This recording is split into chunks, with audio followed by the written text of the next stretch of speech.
definitely there were kind of key moments. I felt like my pattern was do something for about a year or two with excellence as best as I could. Yeah.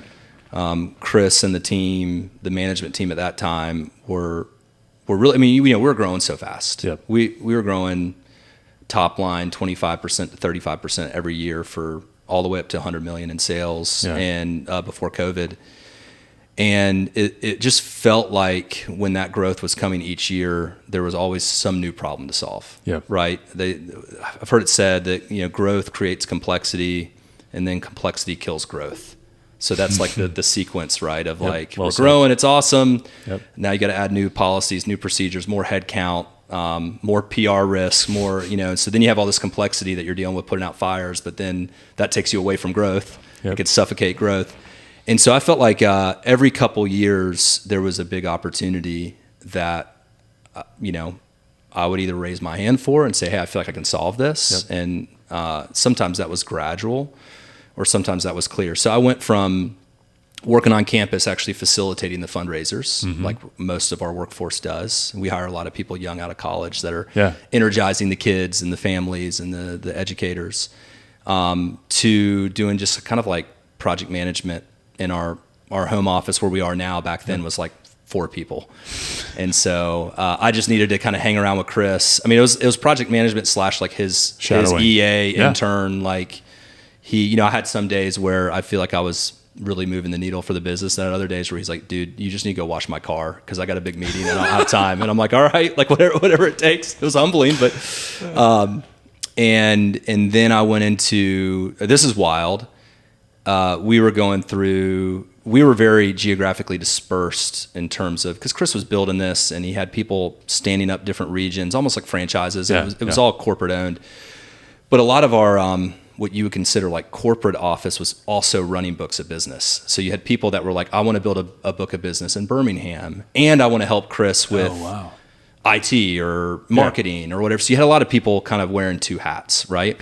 And we needed to professionalize the business, so it wasn't just the Wild Wild West. Yeah. And so that meant consolidating into Atlanta and really kind of building more of a traditional support center out of here in Atlanta. And we ended up we asked the guy that was running HR and kind of talent and culture, who was one of Chris's first hires, to move to Atlanta and bring his team to Atlanta. And the guy said, hey, I got kids in school. I'm not going to do it. Like, I'm going to stay. So he departed, and he was like an iconic figure. Yeah. And I was probably 24 at the time. And Chris came to me and he was like, hey, I want you to run HR. And we had maybe 100 employees. And I was still working on my degree. So I'm like, all right, Chris, I didn't say it like this to him, but I'm like, you want a 24-year-old who, like, I don't even know what HR stands for at the time, who doesn't even have I finished up getting my business degree a couple years later, but I'm like, I'm slowly working on getting a business degree. And we're a company of 100 employees that we estimate will be 500 employees in 5 years. You want me to run HR? And he was like, yeah, I'm betting on you. I've bet on you before. Like, piece of cake. He goes, I don't think you're going to do it long term, but can you like just build this function out over 2 years? And so I did, and it was a blast. And I brought in, one of the things that Chris did, which I love, is, I had expectations because it was a big promotion, and I was going to be on the executive team and with 5 others and kind of getting a seat at the table as a 24-year-old. And, I had in my mind, like, all right, here's what probably an executive would, I know what I was making. Here's what an executive would make at Booster. And so I was like expecting, all right, here's this huge pay bump. And he sat me down. I thought this was brilliant. I didn't like it at the time, but he was like, all right, here's how much I should pay somebody with experience in this role. And he's like, so that's what like somebody with 5 to 10 years of experience or 20 years of experience.